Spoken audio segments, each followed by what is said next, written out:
Yare 2017.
Allora,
Ciao, welcome to Giotto in Italy. Headquartered in the historic port of Trieste, where 50 penguins serving 3 markets: marine coating, protective coatings and the yachting concept. In marine, we have built a strong relationship with Italian shipyards and the owners to supply paints both for new building and dry docks, which will keep us busy for years to come.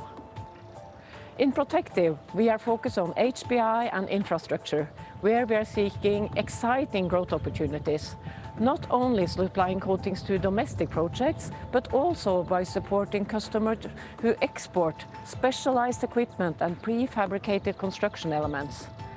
And we are very proud that, in fact, 15% of our turnover is related to the highly profitable yachting concept, and where we are serving mega yacht new building market. Looking ahead, we recognize that to reach our potential, we have to work closely with a global network.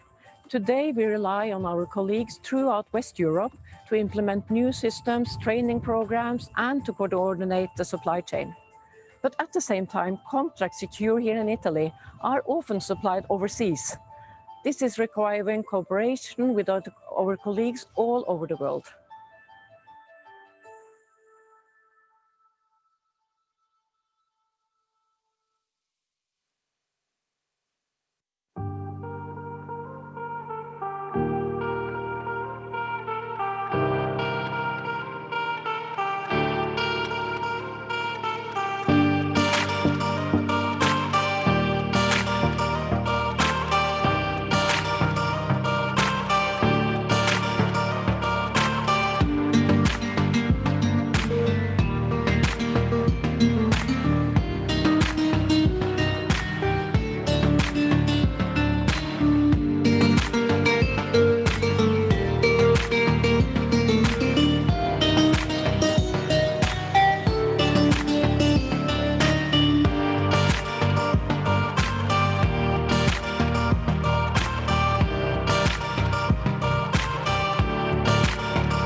Mangusta is one of the few remaining family-owned brands in the yachting industry.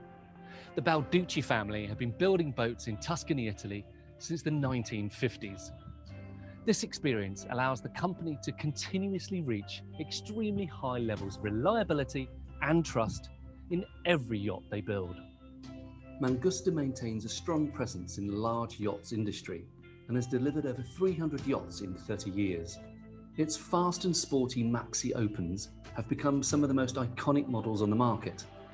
The company has recently become a leader in more adventurous sectors too.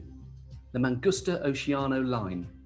With 5 already delivered, these displacement vessels offer owners a great range, allowing them to travel the world in style, to any destination and across any distance. More recently, the new Mangusta Grand Sport line was launched, a fast displacement line that combines top performance with onboard comfort and transoceanic range. The Grand Sport allows you to voyage across extended distances, reaching higher speeds comfortably and offering you total freedom and flexibility to explore.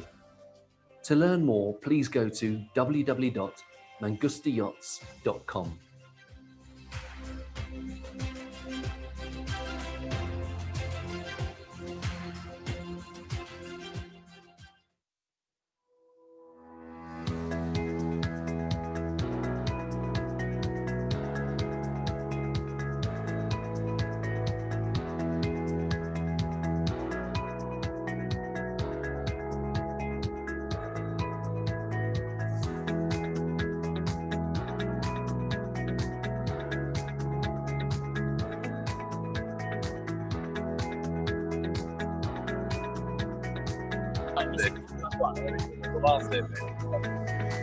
Poi?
Questo è mute, ok, va bene. Scusate ragazzi, io ho fatto di tutto per far spengere il microfono a Nicolò.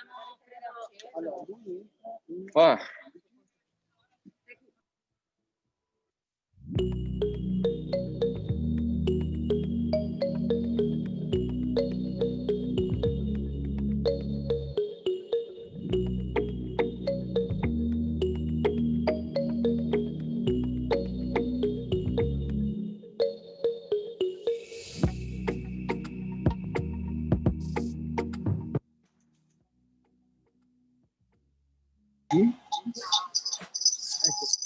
Adesso sento un rumore tremendo. Adesso sento...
Good morning, everyone. Welcome back to Yare Day 2. I hope you enjoyed that little insight into the first series of Yares over the last 10 years and some preferences to our key sponsors and partners. I think it's very clear to see from those previous videos and also the Tuscany promo stuff, we can't do Yare Digital without food, drink, and people, and the physical interaction with places like Viareggio and the major shipyards there. I'm now going to introduce Justin Ratcliffe, who's now standing in the shipyard in Mangusta, who's going to have a very interesting tour, chat, and interactive session. So Justin, good morning, how are you? Good morning, and welcome to the very first live tour organized by Yare. And it's a big experiment. Let's hope the technology doesn't let us down. And it is live because I can show you here that we have our cameraman, Michelle. Say hi, Michelle. Hi. And I'm sure all of you are aware that Viareggio probably has the highest concentration of shipyards of anywhere in the world. And Yare thought it would be a cool idea to show you at least one of them. So today we're at the Overmarine headquarters in Viareggio. And Overmarine, of course, is famous for the Mangusta line of initially the Maxi Opens, but latterly also the fast displacement and full displacement Grand Sport and the Oceana line. And to start with, I'm just wondering how many of you know how Mangusta got its name? And I'm sure everybody's saying, yes, I know, but I can't hear or see you, so I'll tell you. When Giuseppe Balducci founded the brand in 1985, his main rival was a boat called the Cobra, produced by Technomarine. And he decided to call his brand Mangusta, which means mongoose in English, because this plucky little animal, the mongoose, actually kills and eats cobras, for breakfast. So he was clearly trying to make a statement here. And in actual fact, Mangusta went from strength to strength, and it's still run by the Balducci family, and the Cobra brand is no more. But today I'm here with Nicolò Strocco. Hello, Justin. Hello, Hi, everybody. Nicolò. How are you guys? Nicolò is a sales manager for Mangusta. And before actually starting the tour, I'm going to ask Nicolò, you have two facilities. This one in Viareggio, which is the Overmarine headquarters. You have another one in Pisa. How is the production divided between the two facilities? Actually, we have two here in Viareggio, one in Massa and one in Pisa. Production-wise, the two in Viareggio are fully dedicated to GRP. And as you were mentioning before, of course, Viareggio is I would say, the world capital in as far as GRP production in the yachting industry, while Pisa is fully dedicated to our new line, metal line. The Massa facility instead is dedicated to molding and the production of hull and superstructure that then move here to Viareggio. As now we are in our headquarters that is where we built the admiral of the. Well, I can see here because we have. You might want to do a close up here. We have 165, Mangusta 165, which is the flagship of the Maxi Opens. What hull number is this? This is hull number 14. So right. Technically 13 have been produced. We got number 13. Is pretty unlucky. But yeah, hull number 14 is the proof that for the size of this yacht, is the proof of an extremely well brand established throughout the year. This boat has been first built in 2007, and of course there's been a technical evolution throughout the years, but it has fully represent the full trademark of the Mangusta line throughout the years. And just how many hulls do you actually have inbuilt here at this very moment in time? At this very moment, yeah, we have this 165 and the Grand Sport, actually 3 Grand Sport 33 in the other facility nearby, right next to it. Okay, let's just take a few steps here and have a quick look at the back end of this boat, because Nice work. clearly it's fitted with Mangusta's trademark water jets. And if Michelle comes up here and has a look down, here we go. Just talk us through a little bit of the propulsion system here, Nicolò. As Justin was mentioned before, Mangusta has been renowned for the big Maxi Open, and with Maxi Open comes the water jet propulsion. I think this is Mangusta and all the brands that have all been focusing on Maxi Open and on this segment. You must have on yachts above 100 feet. You must have this type of propulsion. What is fascinating about the 165? We are talking about 4-engine, 2,600 horsepower per engine, and this enable a top speed of 35 knots. What has been the big accomplishment in the Maxi Open line throughout the years is that back in the days, let's say 2007, you had the speed, but you need to compromise a little on slower speed due to the fact that there were not yet stabilization system. Nowadays, thanks to the gyroscope system, in this case, she had 4 gyros. She can also run up to 35 knots, yes, but also 12, 14 knots without having the obligation to go fast. So this is a great achievement for the Maxi Open line that I do believe will let the Maxi Open go through the next years. And I mentioned during my introduction that initially Mangusta is famous for this exact kind of vessel, but latterly you have been producing displacement vessels and fast displacement vessels. What's the market reaction been to that? Because as I said, Mangusta is known for its fast, powerful water jet opens. Of course, when you're very strong in a segment, is a big plus. Well, when you start feeling that there is a niche, and actually no longer a niche, there is a market that you can fulfill.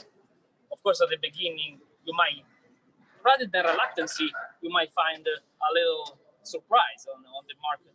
But 10 years ago, the Balducci family has been put a lot of skin in the game and decided to build this state-of-art facility in Pisa.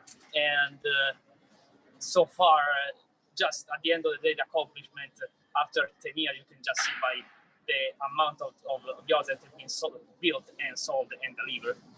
And the market has been, the reaction of the market has been astonished.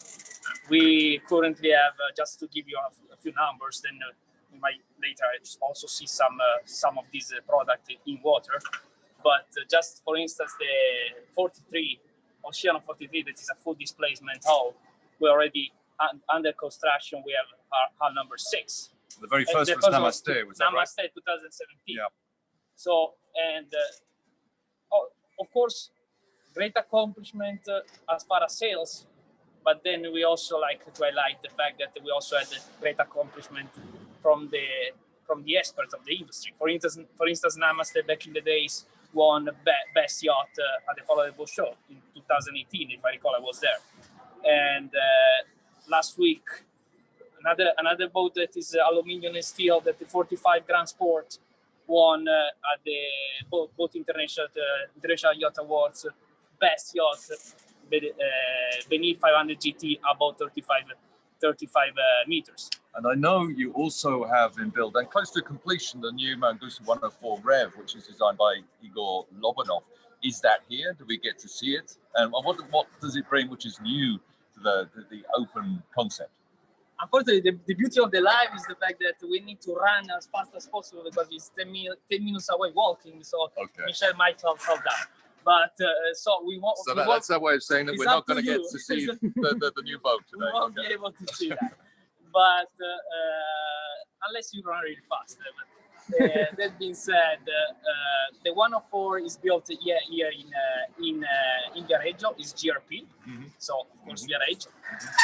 And as we said before, no matter how much we are involving ourselves in the Pisa shipyard, in the metal shipyard, the Balducci family and the Mangusta family, Mangusta brand has been built from Maxi Open, from the Maxi Open segment. That being said, so that's our pure DNA. The 104 fully represents the Mangusta DNA. It's just adding Igor Lobanov design on it. It's just giving a new line, refreshing the look. The look. I would say very avant-garde line, extremely sleek, extremely sporty look. once you will see it in the water, hull number one will be launched in March. When you will see it in the water, it will just be something else. Just be something else. And of course, proportion-wise, that's what we are going to have, just twin in that case. So Mongoose at its finest, just in the new century. Something to look forward to in March. Let's move on, and Michelle, be careful not to fall downstairs.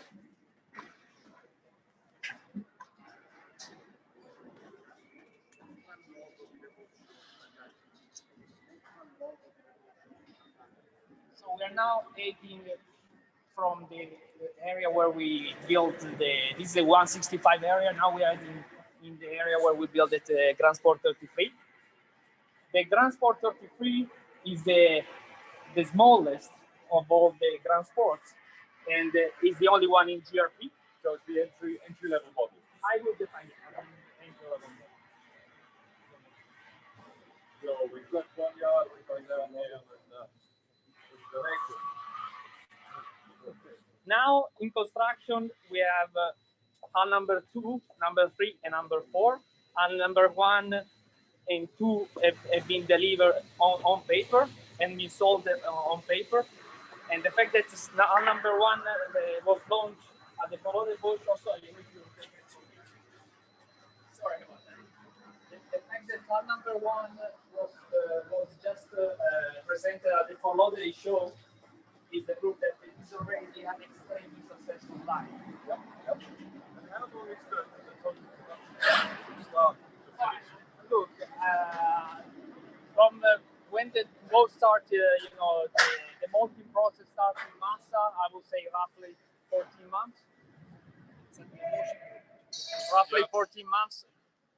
So people are working, so it's a little noisy, but I hope that you people hear me. So right here we have hull number 4. 33. Indeed. This one, for instance, just she got into this yard 3 weeks ago. So, and it will be delivered in January, end of December / January. Okay. So let's say give you, as you can see, it give you a fair idea of how long does it take to build a yacht such as this one. What is very interesting of this model is that when we start, our engineers start the idea, everything is built around the propulsion system of this yacht. So we have been talking about that, and the yacht is 4 Volvo IPS 1000 and 1300 feet. So it's nowadays. The captains and crew are 1,350, you say, which is the most powerful unit that Volvo can produce. Indeed. People in the smallest segment, yachts beneath, under feet, they already used at this point to IPS system, and they start understanding what the big plus of the IPS system. It's really maneuverable. It's quieter than traditional inline shafts with props, no cavitation, joystick control. And last but not least, you have plenty of additional space, livable space, because the engine room is much more common. Exactly. So I always like to play with when I do a sales pitch on this yacht in particular. I always say I would like to blindfold you, client, bring you in the master cabin, and just unblind you and ask you on which yacht we are. This yacht has a 40 square meter master cabin, meaning that it's something that you don't find on an average 33 meters. This is why Nicolò is the sales manager, by the way. So 33 here, another 33 here. What do we have? We have this number 4, this is the number 2, and down there we have the number 3. Right. Number 2 and number 3 are already sold. Did you say January this one? January. The other 2? The one is going to be December. Sorry, this was January 2022. Sorry about that. This is January 2021. Well, the one down there is going to be for the summer. Okay. And number 2, will go as well in the States, and number 3 will stay in Europe. This also showcase that is a product, and also I would say, judging from the other product that we are delivering, we used to be a very med-focused brand. It's no longer that. Now we are an extreme international brand, and very successful.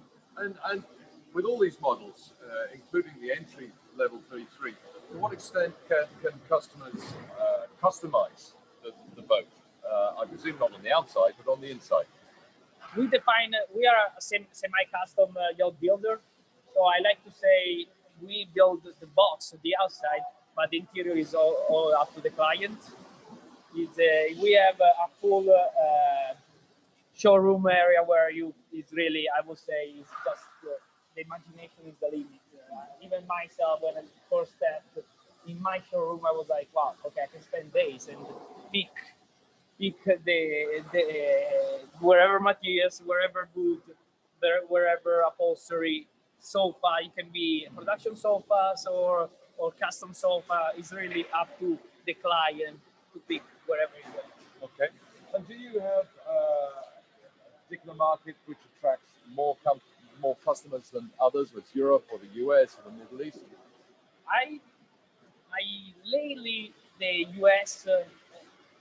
That's a trend that applies to, I would say, most of the builders. Probably true for most lately, builders. The US is becoming a very strong player in the industry. It's always been strong, but the med has always been the med, also for natural reason. Yes, The med, you have the best spot in the world. That being said, I live there and work there for a while, and I can assure you that the US is becoming probably the main market. But we are still, I would say, 50-50 med and how has the COVID crisis affected Mangusta? I mean, we know that clients have been unable to travel, or certainly it's been a lot harder. But we also know that some shipyards have actually made sales during the shutdown period. What's the situation for Mangusta? We since March, we sold three units that for a builder the builder of this size is a very good number. I would say that what is affecting probably just a matter is we are gaining more quality. I mean, the people that are willing to fly and come to the shipyard in these days, they are buyers. They want to come and see. They don't want to. You don't fly just for the sake of flying right now. You fly if you have a purpose, and in this case, I'm talking about this topic. The purpose is purchasing something or really wanting to see the product. Of course. So yes, I would say, of course, you might have less meetings, but those meetings are quality meetings. Yeah, and that's also by checking what just happened to the holiday golf show. Yep. They said there were fewer, but in general, the quality was high. Absolutely. So where are you taking us now, Nicola? Are we heading outside? We can head outside. Okay. Meanwhile, I just want to show you this. Oh, right, we can see that. Yeah, from the bow, it's a wide body. The Transport 33 is a wide body. The designer is it's very difficult to see from a phone, but the naval architect. Yeah, the naval architect and Alberto Mancini, that is the designer that lies behind all our transport and Oceano line. He did an amazing job working on the mold itself in order to shape those extremely sexy lines that at the end, once you see in the water, is what the client wants to have. Let's head outside. So this is the one we were on the other side of the 33 at the moment. And the power on this one is the one that's 1350 IPS. Okay. So four. Wow. Speed-wise, just to give you, we're talking about 25 knots maximum speed, 21 knots cruising speed. And it's probably true that 4 units, perversely, are actually more efficient. Other 3, is that right? Yes, and average, comparing apple to a shaft, we say the fuel efficiency is around 50% less consumption. So it's a matter of cost, but nowadays we're also getting more sensitive. There is a lot of sensitiveness toward, being green, respect the environment. At the end, the bottom line, you are respecting for the environment. Absolutely, absolutely. And just before we leave this particular construction shed, are there any other plans to introduce new models such as the 104 Rev? What do you have in the pipeline? Can you give us any idea? So it's important that's a very, very important question. Nowadays, even when you go on bigger segments or above 40 meters, people want it now. Client wants it now. I want to deliver it. So it's good. That's when shipyards and owners that really are committed to that product make the difference. In our case, we have a huge commitment from the federal itself to be built yachts. So now, in order to have to be that ready. So, for instance, just to give you a rough number, now on speculation, here we have the Grand Sport, the one. On spec. Okay. The Grand Sport number 4.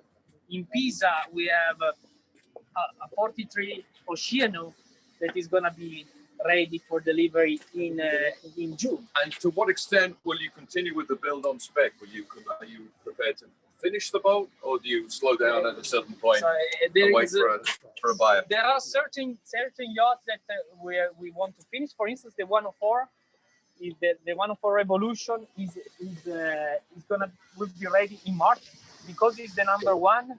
We also believe that it was important to give the full helm of the design on both interior and exterior to the designer. Right. So it's gonna be tailor-made by Yare. That being said, of course, we try to hold as much as possible to define the interior. Talk about decor. So, for instance, everything that is in Pisa, normally we wait for the client to step in and make his own decision on the decor that he wants.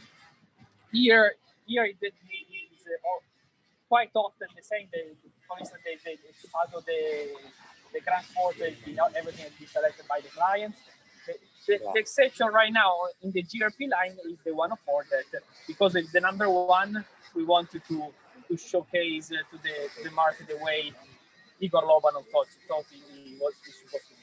And just to draw this tour to a conclusion, of course, nowadays shipyards have to offer an international after-sales service and refit and repair service.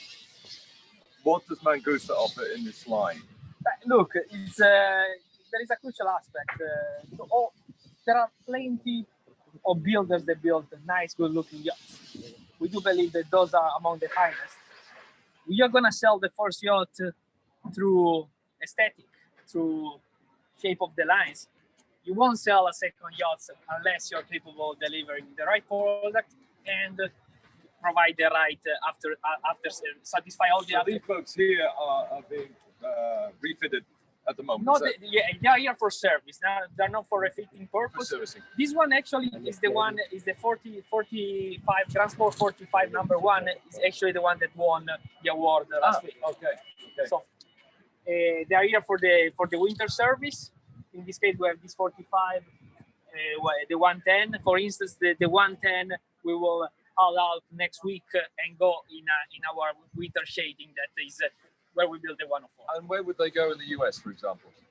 In terms of servicing. Of course, we in the States we use facilities that are there. For instance, in Fort Lauderdale there are plenty. The Fort Lauderdale Yacht Center, and then of course we don't have our own facility, but we have partners that support us, and of course we have a local. The Nicolo there, the sales manager there, the sales manager there is also an extremely strong background in service. so we had one person that is also fully in charge of the service locally there. And I presume that you're prepared to fly out the task force if an owner needs technical assistance anywhere in the world. Look, we as a shipyard, we're a middle-sized shipyard, so but we don't build the 100, 150, 200 like some shipyards. It's just another business segment. I'm not saying that those shipyards don't have to be keen and focus on clients. I'm just saying we need to be even more. Okay. The asking price is more, the quality has to be higher, the yachts are bigger, so we must be willing to fly, and we fly, and we support our clients fully. And I see behind you there, we have a military vessel. What's that? The Overmarine group is involved in the construction of military boats as well. Is that right? Indeed, the FAB that is the other company under the umbrella of Overmarine, so it's the Mangusta FAB, is dedicated to GRP and molding in Massa, as well as the military segment. So yes, for instance, this particular vessel will go to Monaco, but we have a strong partnership. We've been building for the Italian Guardia di Finanza. So is important. Is a technology that we can move from yachting to the military and vice versa. So is a segment that's surely important for the group. Thank you, Niccolo. I think we're getting near the end of our time allowance. Thank you, Niccolo, for the tour today. And we were very lucky because it was due to rain. It's not. There's sunshine. But Martin, I believe you have some questions for Niccolo. Is that right? Can't hear Martin. Hello. Justin, can you hear me now? Yes, I can indeed. How are you? Far away. I'm very well, thank you. Good, thanks for that. Very interesting stuff. I've got a couple of questions I've got for myself, but also I'm checking the actual application for any questions from the audience. Nothing through yet, but listen, for Niccolo, I'm interested to know how many people stay within the Mangusta family in terms of ownership, and for how long within the actual life cycle. Does that make sense? Yeah. Niccolo, can you hear me? Yeah, perfect. Okay, yeah, because I can hear myself too. All right. So the average Mangusta owner is not a first buyer. He's an experienced yacht owner, and it's something that really once they get into the brand, they rarely leave it. For instance, the owner of this yacht behind me is already purchasing a new one, and the average life cycle. We always joke around within the company. They probably will build too good of a yachts, because they have the tendency to keep for 10. We have owners that have the same yacht for 10, 11 years. So sometimes we say they should pay a little before so they can come and change the yacht. But yeah, they are extremely, extremely... They're very loyal. Loyal, exactly. Sorry about that. Yeah. No, I think the other thing, Niccolo, is interesting, because obviously the whole conversation these days, and we have a session this afternoon about green technology and, let's say, the new hybrids and electric propulsion. Do you ever see Mangusta really going into that sort of high speed but efficiency and green technology? Look, we didn't step yet in the electric segment, but the proof that we have stepped into the green world and efficiency is right behind us. The Grand Sport line, Tokyo, especially for the two Pisa yachts, 45 and 54, are extremely functional.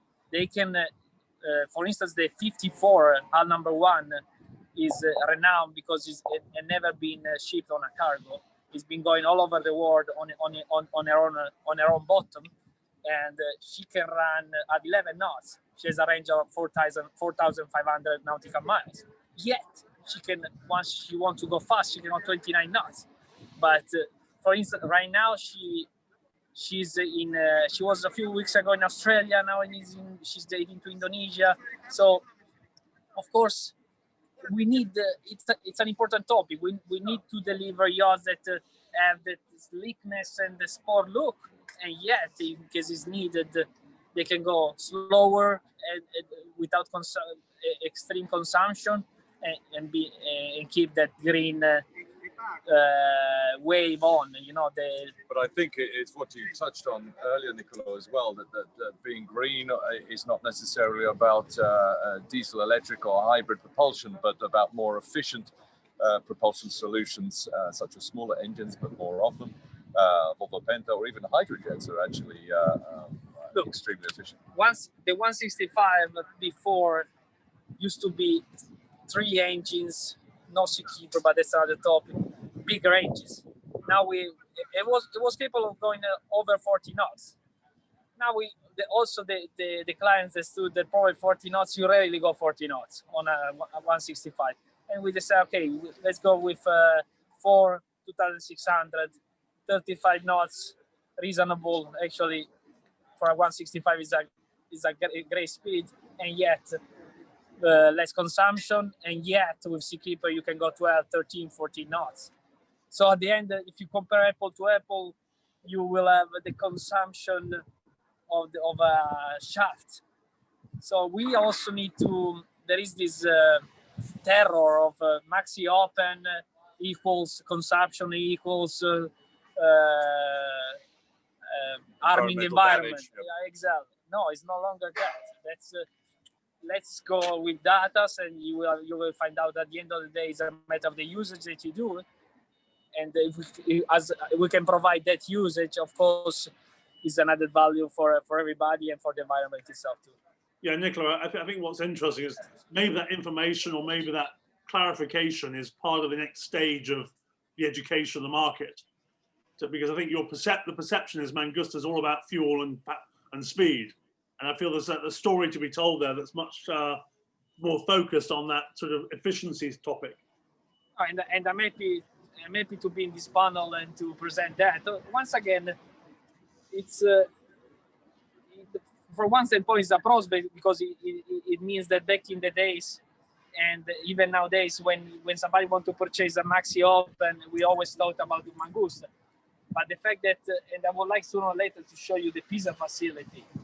It's such a state-of-art facility. I've never seen. I saw many facilities throughout my life, and it's really A++. And there is our displacement and fast displacement. So it's the skin in the game lies there nowadays. So yes, it's we are getting there, and the proof that yes, Mangusta is still maxi open.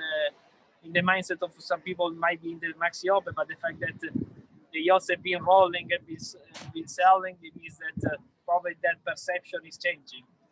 There you go, Martin. Maybe next year you'll be able to visit the Pisa shipyard in person and not virtually. 100%. I will do that without question. Thanks a million, guys. Thanks for your tour and thanks for the Thank you. Thank you very much. Take care. Bye. Bye. Fantastic. Thank you, Niccolo. Okay, right. Is that screen going to be turned off now? And then we can crack on with an introduction to the Boero video show. Andrea Cavaroni, are you there? You are. Hello, how are you? Yes, hello, Martin. Good morning. How are you? Nice to see you again. Are you? So, I think the nice thing about this virtual Yare, no one turns up in the morning with a hangover. Yeah. Anyway, listen, tell us all about Boero. We have a video show now for 20 minutes, and the floor is now yours. Yes, so I would just like to give a brief introduction of the company. So we are a paint manufacturer based in Italy, and we are specialized in super yacht coatings as well. And so I would just like to share my screen so I can show the video, and then I will tell you a bit about it.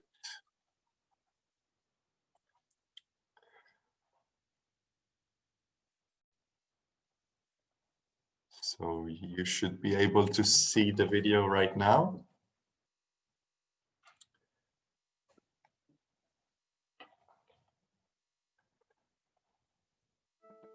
So as I said, we're specialized in super yacht coatings, and we have one of the best fillers on the market with, let's say, a reference of over 700 super yachts with our paint system. So this is, let's say, the best field test of all, because we have, let's say, virtually no issues about cracking.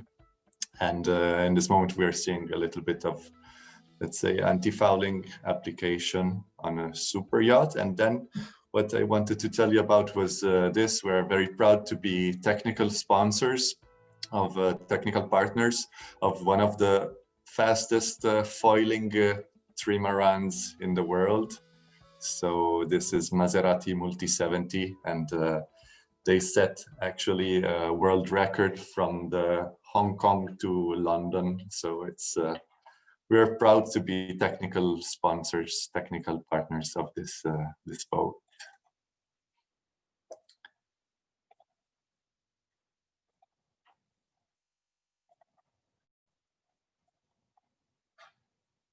Okay.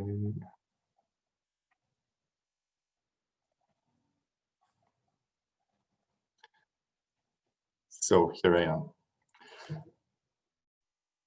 So yeah, this trimaran called Maserati has our newest top coat on, which is called Challenger Pro, and it's a product that I talked about yesterday during the pastoral pitch. So it's our latest. It's a polyacrylic, so therefore polishable top coat, which yesterday I was telling about. We will paint the biggest Italian flag in the world, because Expo Dubai has practically the Italy pavilion, which will be made of a steel roof, which is made of 3 reverse hulls. And the Italy pavilion was looking for the perfect product that could resist in this harsh environment, because it is in the desert, in the tropics, and that it could be fully customizable. And so this is the reason why they chose Challenger Pro. So, for example, the white will be a pearlescent effect, and so this will be green, white, and red. And with the 2,100 square meters, it will be the biggest colore in the world.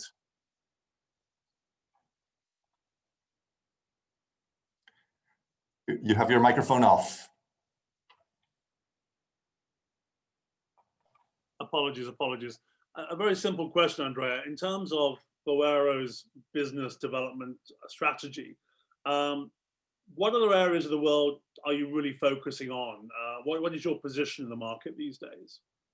So let's say our positioning is, of course, let's say very strong in Italy, where we are based. So all of the main shipyards in Italy, we have a cooperation with them. And our aim is to have more projects, let's say, around Europe. So mainly in Northern Europe, for instance.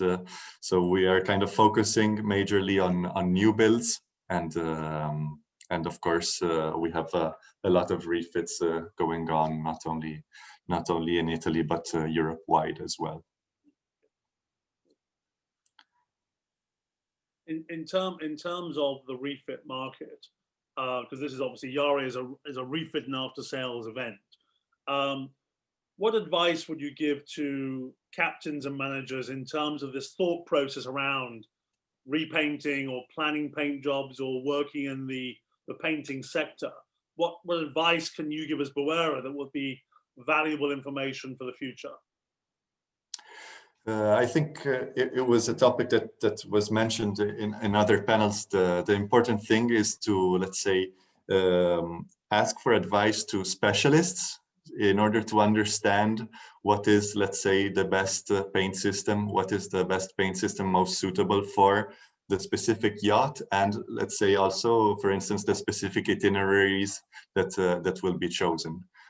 Because of course, with let's say experience, you can find out what is the best solution. And we are, of course, as Boero, with our technical consultancy, offering this kind of, let's say, feature to our clients that, of course, we are, of course, very happy to find out what is the best paint system for each yacht. Okay. Any other presentations, or do we just keep talking? No. Oh, so my next question is, we've had what I call a very interesting trend in the last 10 years of pearlescent metallics and other crazy color schemes. Where do you think the market's going? Or where would you like the market to go? So yeah, it's two different answers, because I think that the market is going in a direction with more and more, let's say, dark colors, particular colors, as we said, special effects.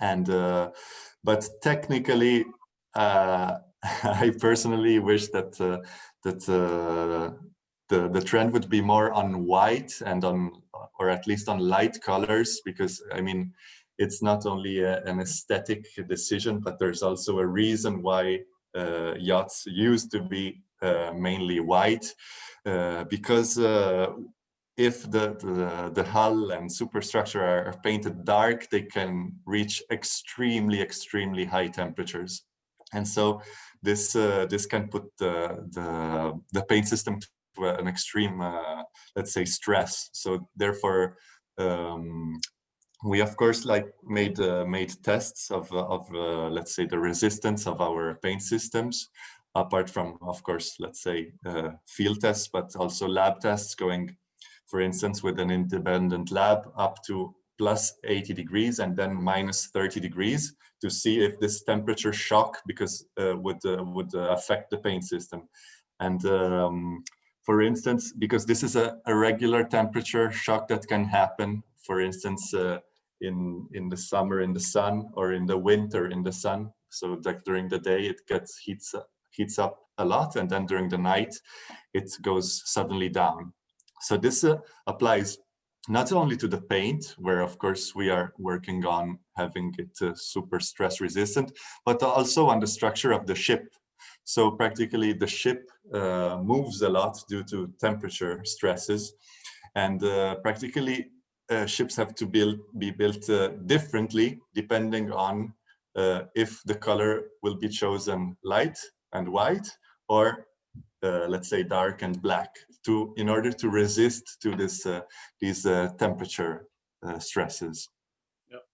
Another question I have from a paint manufacturer perspective: what involvement or what sort of impact do the crew have on a quality paint system that you would like to say we have to improve training or maintenance or servicing of the paint system once the yacht is delivered? Because I hear over the years there's lots of examples of systems being damaged by the bad maintenance or the wrong maintenance. What are Boero doing in that area?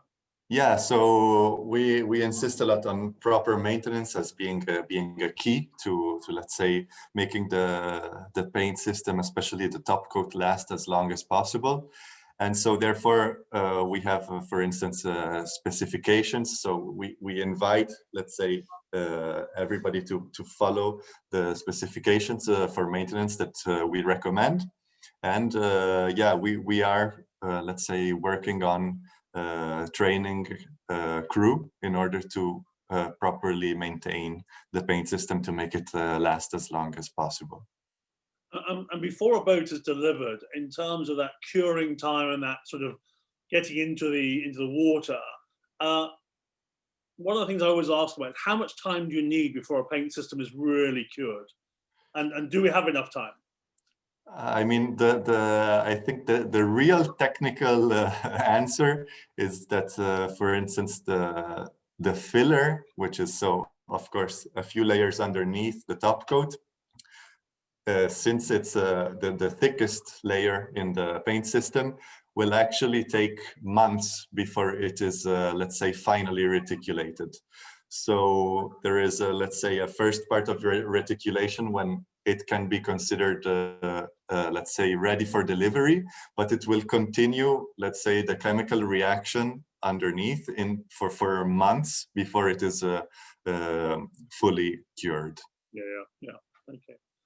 Okay. Anything else you want to add from Boero's future plans or anything new that's coming in the future?